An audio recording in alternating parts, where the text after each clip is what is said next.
In this video, our topic of discussion is going to be the second application of potentiometer, that is to determine the internal resistance of a cell.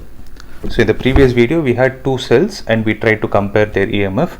In this scenario, what will happen is you have a cell of EMF E and internal resistance R. So we are going to use the principle of potentiometer to find out what is the internal resistance of that particular cell which is used in this circuit. So again, let's see the circuit diagram. You have a potentiometer wire AB. You have a potentiometer wire AB which is connected to a driver cell of EMF E, internal resistance R, and you can use a rheostat as an optional value. In the previous case, we saw a resistance box being used. Here we are using a rheostat, that's the only difference. And we can use a key K1 to control the external factors of the circuit. So across the potentiometer, like the previous case, we are going to connect a cell of EMF E with a positive terminal connected to the point A, and you will have, and the cell which is connected is going to have an internal resistance small r, and in addition to the cell we are going to use a resistance box along with a key K2 for certain controlling factors. Okay. The negative terminal of this cell is again connected to the galvanometer. In subsequence, it is connected to a jockey. So what we are going to do, we are going to perform the experiment similar to what we did in the previous case. So first, what we will do is we will keep the key K2 open.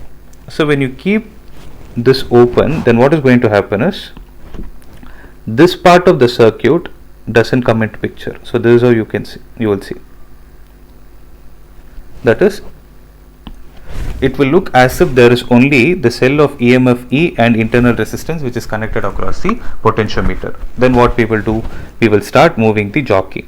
So we will start moving the jockey by sliding it along the potentiometer wire. Let's say you are stopping at point C1 where you get the null point. Then according to the principle of potentiometer, what can we say? The potential drop across the point A C1 is directly proportional to the distance between the point A and C1. Let's call the distance as L1. And remember, in this case, it is going to be the EMF of this particular cell, right?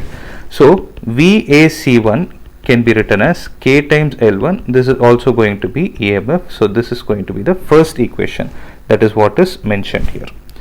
Similarly, in the second case, what we are going to do is we will close the key K2 such that we bring the resistance box, the external resistance box into picture in such a way we will be picking certain appropriate resistance values so that we are able to control this circuit. Let's say the value of the resistance that is picked from the resistance box is capital R.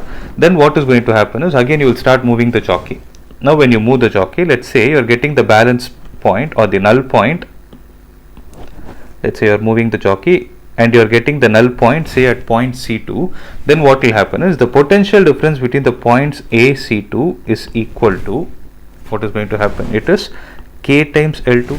But in this case, it is not going to be the EMF, rather it is going to be the potential drop that is occurring across the resistance capital R. Why is it so? Because in the previous case it was only the cell that was there. In this case, along with the cell, we also have the resistance box. So remember, this VAC2 is nothing but the potential drop that is occurring across the resistance R. So let me take this as equation number 2. Then if I write E divided by V, what are we going to get? We will get it as L1 by L2 because K will get cancelled. So E by V is going to be L1 divided by L2. Now what is our work? Our work is to find the internal resistance of the cell. If you observe the final step that we have obtained, it is similar to the previous one where we are doing the comparison of EMF in terms of lengths. But that's not the objective, right? So what we need to do is we need to write E and V in terms of internal resistance and the external resistance and do some rearrangements in the equation. Let's see how to do it. So before that, let me explain. If I take this part alone, if I take this part of the circuit and draw a separate diagram, that is I have a cell of EMF E and internal resistance R which is connected across a resistance box of resistance capital R. Now I am going to find what is the potential drop that is going to occur across the resistance capital R. Okay, let's say the EMF is E. Let me take this point as A and B. Now if I apply Ohm's law, what is the current that is flowing through the circuit? I will be equal to E divided by small r plus capital R. So that is the current that is flowing through the circuit. Now what is going to be the potential drop across the point AB? So potential drop across AB is nothing but the current that is flowing through the resistor capital R multiplied with its resistance. So this will be equal to E divided by small r plus capital R. Accepted? So this VAB is nothing but V according to our experiment. Observe. Now I am going to do a small rearrangement, that is E divided by capital V is equal to, just a minute, so this whole thing will be multiplied with capital R. So E divided by capital V will be equal to capital R plus small r divided by small r. So this is going to be the relation that we are going to use. So have this in your mind. So if I take this as the first equation and this as the second equation, using 2 and 1, what is that we are going to get? Capital R plus small r divided by capital R. Why is it so? Because this is EMF divided by V. This is capital R divided by small r. This will be equal to L1 by L2. Now rearrange the equation in such a way, where we get small r in terms of capital R. So it is going to be like this: 1 plus small r divided by capital R is equal to L1 by L2, which implies small r divided by capital R is L1 by L2 minus 1. From this we can conclude it is capital R into L1 divided by L2 minus 1. So this is going to be the required value of the internal resistance, or the value which you need to measure in terms of the lens or the balancing lens. So this is all about the application of potentiometer to determine the internal resistance of a given cell.